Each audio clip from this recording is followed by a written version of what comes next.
No Rest for the Weekend's coverage of the Tribeca Film Festival is sponsored by New York Women in Film and Television. NYWIFT congratulates its 15 members with films at Tribeca 2023. nywift.org. Black Magic Design, the world's highest quality products for the feature film, post and broadcast industries. blackmagicdesign.com. JMR Rentals, professional, digital, cinema and broadcast equipment rentals in Brooklyn, New York. jmrny.com. And by Female Voices Rock Film Festival, dedicated to supporting diverse female storytellers in the entertainment industry. femalevoicesrock.com.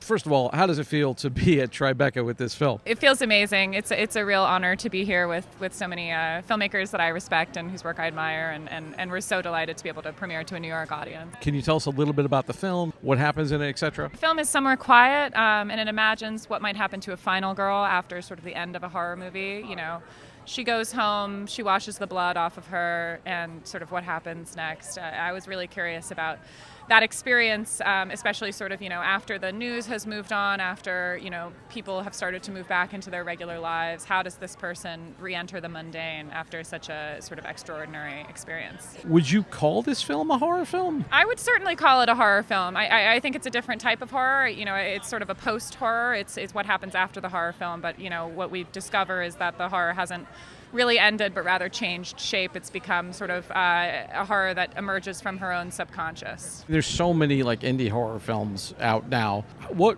would you say distinguishes this one from the rest? Well, I'm a horror fan, and I think there's so much good out there to see right now. I think, if there's one thing, I would say it's the performances of our cast. I think they're really, really special, really brilliant, and I think that's really the reason to go see it. What makes a great horror movie, in your opinion?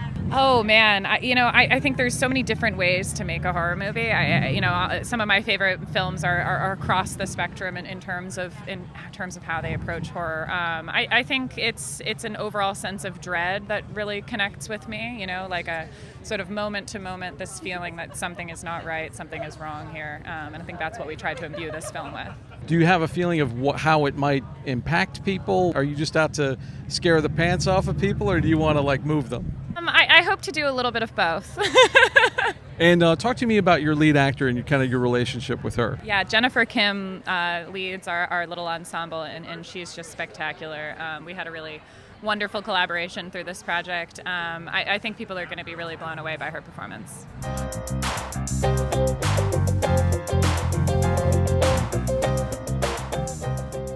First of all, how does it feel? Red carpet, Tribeca? I live in New York, so being in New York for a movie and for a film festival at Tribeca, it's a dream. You hear about it, it's like being in your hometown once you've lived here for a while. It's the best. New York is the best city on earth. Can you tell us about your character and kind of what drew you to the project? In some ways, I guess you could say I'm the villain of this movie. And I don't always get to play parts like this. I don't want to give anything away, but I definitely feel like there's a lot of elements to this character that I got to there was a sort of a supernatural element to my character that was pretty fun to play around with. And honestly, the people involved are the greatest, the best producers I've ever worked with. So it was hard to say no to. So a director mentioned this is kind of like the final girl after the horror movie. So are you a flashback character, or are you happening to her now?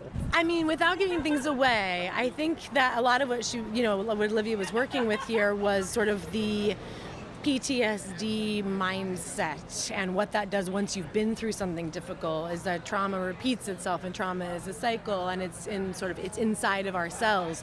So my character brings out a lot of stuff that's buried deep inside of our final girl, and I think that my character, we see her through our final girl's eyes.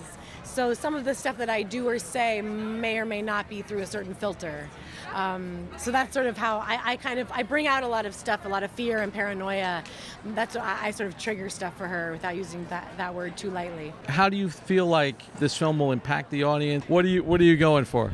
No, I think this movie is much more of a psychological thriller, and I think it's a lot about, we see a lot of movies where scary things happen to people, but not a lot of movies about what happens afterwards. And I think we're living in a time where we all feel like this sort of never-ending cycle, I think, of really scary stuff happening. We're in New York right now, and it's hard to breathe right now, and I know it's bringing up a lot of stuff for me about masks and scary stuff, and I think to look at what trauma continues to do to us even after we've been through one scary thing, and now it doesn't just go away when that moment's over. And so I think that's something that I appreciate about what she's doing here, is like inviting us in to think about that in a safe environment, as it were. Horror always has a fan base. How do you feel like the fan base will embrace, or this movie, will it throw them for a loop? Well, my hope would be that because it's so unique, that because I think what people always want more than anything is to be surprised in some way, and especially people who are fans of horror, right? That's like famously, you want a jump scare.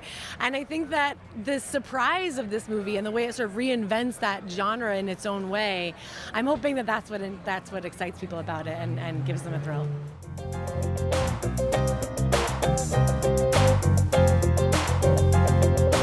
Jennifer, red carpet, Tribeca, you've arrived. How does it feel? It feels great to be here. I mean, it's so nice to be able to celebrate with everybody that you've worked with for so long, that you loved, and just had such an intense, beautiful time. Finally get to see it and be together, and in a way that's not very, because this movie's pretty dark, so we can be in a light headspace is really special. Have you seen the movie yet? I have seen the movie, but I just saw it at home, like on my little laptop, like in pieces, because it's really hard for me to watch myself, but I loved everybody so much that I really wanted to see their work, and so I made myself watch it, and very proud of Olivia and Marin and Kentucker, Michael. Everyone is just amazing. How do you think it'll be seeing it with an audience? How do you think the audience will react to it? Oh, I'm actually not going to watch it tonight. Marin and I are going to go to her place and just like... You're chickening out? We're chickening out. But I hope that everyone enjoys it. I think it'll be a good experience, hopefully, for people to watch in a theater. Maybe I'm second guessing not watching it now, but I think that's for the best. So I don't have like a breakdown. Are you one of those actors that doesn't like to watch? It's very difficult to watch, so. You know, we were talking earlier about the fan base for horror and this type of genre. What kind of effect do you feel it'll have? What kind of effect do you want it to have? I hope that it'll make people think, because I feel like there's the horror genre, which is like, the final girl, but this takes what happens to the final girl after the horror movie is done, and it asks that question when the girl goes home and has no safety net or comfortable person to unpack everything that happened to her, like what could happen. And so I think that's pretty exciting. I don't know that has been investigated as deeply as just in horror movies. It's the second chapter that people don't really analyze yet. So it's a little bit of a meditation on trauma and what happens after trauma. You went through this, and you kind of, I guess you start out traumatized for this one. What does that do to you as a performer, and how do you do you shake it off at the end of the night? Are you one of those I'm going to be in character all the time people? Like, how do you manage? Well, you just do all the work, and then you let it go when you get to set, and like hope that all the foundation that you've built is there for you and available, because I feel like you can get in the zone, and like it can be very dark and very scary, and the producers were very supportive. Like, if you need therapy, if you need anything, like, we know this is really dark, we want to be there for you. And surprisingly, I was able to jump in and out of it pretty easily. I think that maybe my training finally came to some use, and everyone was just so lovely, so it wasn't too hard to go in and out of it. But at the same time, having watched the movie, of course, I'm like, well, maybe if I went full method and like went Jeremy Strong and like lived separately, never talked to anyone, like my performance would be much better. Like, maybe I should have done that.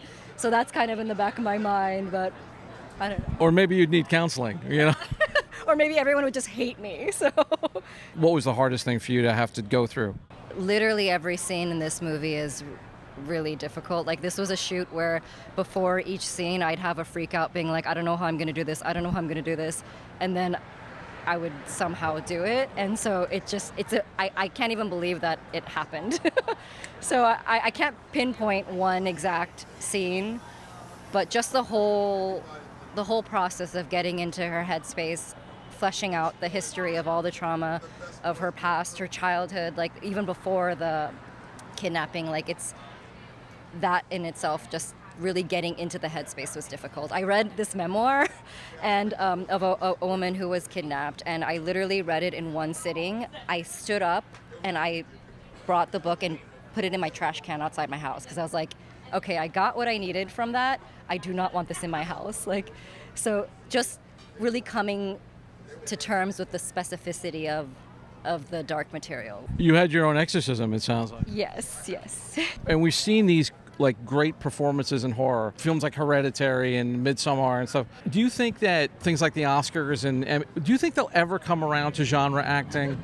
With awards shows, it's like it's all kind of this whole train that's set up to get there, and if you're not on that train from the start, it's just, you kind of know that there's no chance. So that's not the goal for any of us making any art, because then you'll just be really unhappy, I think. But I mean, hopefully at some point it'll just be about the performance or the directing, and it's not about the marketing and all the promotion and how you spin things and the story that catches and everyone jumps on board. So of course now we're in the middle of the writer's strike. Where are you now in terms of next projects? Well, I have a movie coming up called The Kill Room with Uma Thurman and Samuel L. Jackson, and so people can be looking out for that. But other than that, it's been pretty slow right now.